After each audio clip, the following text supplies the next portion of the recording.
By definition, or an attempt to define it, today mind manipulation would mean someone that will influence or control someone else's mind, thus tampering with their capacity to choose.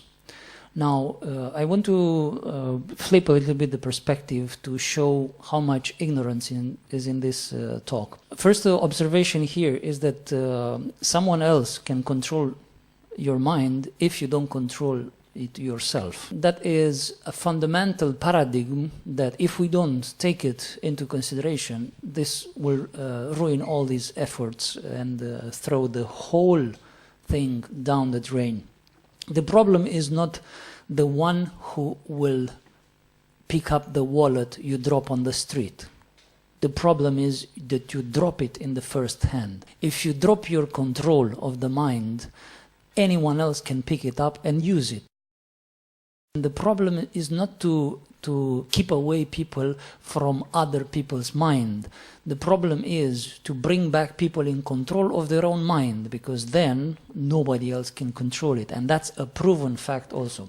In reality, as a close analysis, if we take this definition that I synthesize it from different dictionaries about mind manipulation, all systems today, scientific systems, marketing systems, leadership systems, political systems, are manipulative systems that are trying to convince us to belong to a certain frame of thinking. Even the society today, the definition of democracy, everything is just a frame of thinking that is forced upon us with methods more or less orthodox. The history of scientific research and scientific ideas is full of revolutions, is full of situations in which a certain statements which was universally accepted was flipped upside down by a discovery that was in the beginning rejected and then accepted, and then it became just common sense thing.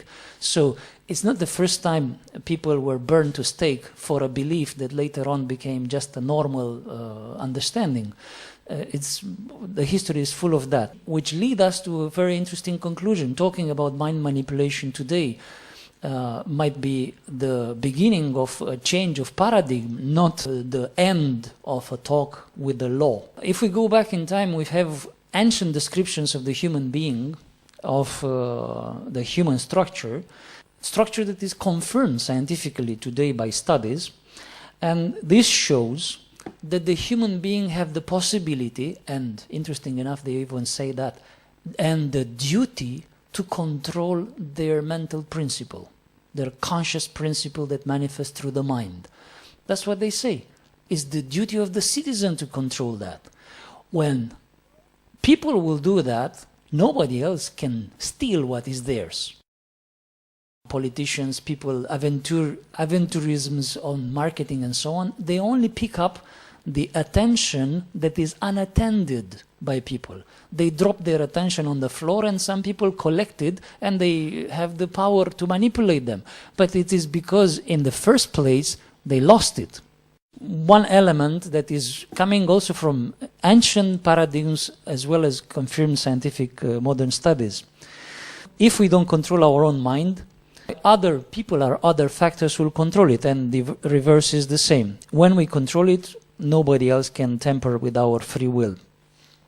And this is why the direction of action could be wrong from the very beginning if we try to solve the problem outside of the individual. If we try to ban everyone from touching the other people's mind or touching the other people's free will, we will end up in a much more tight tyrannical confinement than now. Because after all, the individual is the one who has the shutdown button for the outside world. What the people in power have to do in this wrong paradigm is just to cultivate it. They convince people you need someone else to protect you from not being manipulated mentally, which is totally wrong. Nobody can protect you from that if you leave the door open. If it's not somebody from this world, there will be other entities from other dimensions which will control you. So this is a never-ending story. It's proven already. The only possibility is to teach people how to shut the door from inside if they wish for. And then it is their free will who they connect with and who they don't want to connect with, and nobody else will have a say in that. If we perpetuate this wrong paradigm that the solution is outside of the individual, we end up with the fight of obesity today. The state is trying to fight obesity, and statistically speaking, obesity is rising exactly in the countries who has laws against it. Why? It's very simple. People become very weak in choosing how to feed themselves properly. And end of story. If we let them choose, they will start to feel the choice. Otherwise, you try to explain them, don't eat this and that, they will find other ways to get obese. In the health department, there are a lot of problems with illnesses today, even new illnesses that science cannot even understand correctly yet. And this is exactly in the areas where we have the strongest health departments. We don't have this kind of illnesses in countries who don't have a health system. And we have it in exactly there where apparently they take the most care of their citizens. But that's the wrong care. It makes citizens weaker and thus exposed to all kinds of abuses. Another striking notion is the brainwashing. Now, there is another kind of evidence today that is mounting up rapidly. 20th century came with a very important notion, stress. Stress-related illnesses, according to World Health Organization, are overpassing today the heart disease problems, which means they are enormous problems in health, stress-related illnesses. Now, that's very interesting fact. Stress today is created by what is called mental garbage. We simply take indiscriminately a lot of things in our mind today, and that is maintaining psychosomatic tensions that end up into stressors. What is proposed to this is what? Concentration methods, meditation, mindfulness techniques, all kinds of things that are proven scientifically to do what? Brainwashing. But brainwashing in the sense of cleansing the mind from the garbage that we unconsciously bring on. So, what are we talking here about? By talking against brainwashing, we're practically banning people from the solution, except one thing. Brainwashing should be done to yourself, meaning you have to stay in silence, you have to have discrimination of what you take on board and what you don't take on board. You have to train yourself to do that, and when you do that, you periodically need times when you clean, you purge out impurities and so on. The very notion of brainwashing is not wrong in itself, but is wrong in the direction it is applied. There is an interesting concept here that we have launched experimentally, mental hygiene.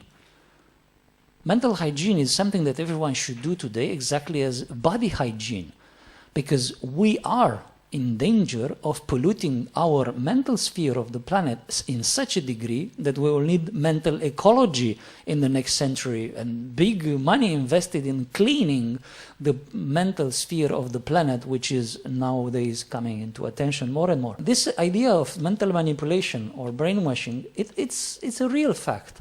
I personally disagree when sometimes people say, well, we don't have a problem with that. Well, we have a problem. We have a generalized problem with that. But the problem is generated by also the wrong approach on it, as I exemplify with this notion of brainwashing, that in fact it's something that is only a question of who is doing it, not if we do it or not. It's not an option. Then also it's a question of who is deciding.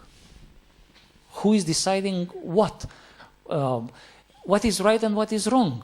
This is what we should question. Why, for instance, a certain frame, a certain system, a state should decide this is spiritual and this is not spiritual? It's not their call. They're not qualified to decide that. They don't represent that in any way. So therefore, in the definition of brainwashing, which is practically coming to the definition of what is stressing us or what is disturbing our mental peace, this is something that not the state should decide. This is something that should be taken back to the lab, should be taken back to the meditation room, should be taken back to the people who are practicing these things, and they can come with a lot of understanding upon it, and then we will see what is in fact disturbing us and even teach people how to get immune to that. Spiritual immunity will solve this problem. Once we get control individually upon our attention and upon our concentration, nobody can manipulate us. Problem is solved at the source, not at the end user as we try today, and we will never end the debate. The system that we have built today, of course, is a system that is morbid. I call it the system of death, because we want people, citizens, to be predictable. And that's the root of the problem of the system today. A citizen that is predictable is a citizen that doesn't have control of his own options, is giving control to the whatever, big brother, big sister, big mama of the society, and then they are part of a statistic. But that's wrong. People should be in control of their own mind, should be controlling on their options, therefore. And the system doesn't want that. And I want to make an observation here. The systems today, all the small groups or large groups, have something in common when they are attacked by the anti-sect and even by the society themselves. And one of the things they have in common, and here Eric can confirm that, is that they are working to give people back their controls. I've studied the Scientology system, and this is, in my opinion, why they collide with the society, otherwise very nice people. But they collided because society don't want to give controls back. And then Scientology come and say, guys, you are all in control. Let us show you the buttons. Here is the buttons, and now you can drive your own car. No, the society say, if everyone will drive their car as they want, we lose control. Well, that's wrong. That's just one paradigm where control is viewed as something centralized. That's one thing that is pushed upon us, and is what I call the morbid system, because the only person which is totally predictable is a dead person. They never move, they never change identity. They are the most predictable people on the planet. Once you are alive, well, we have to change our perspective upon how to live on the planet, being unpredictable, riding our cars and our bodies in the way we find fit in the middle of 700 billion independent people.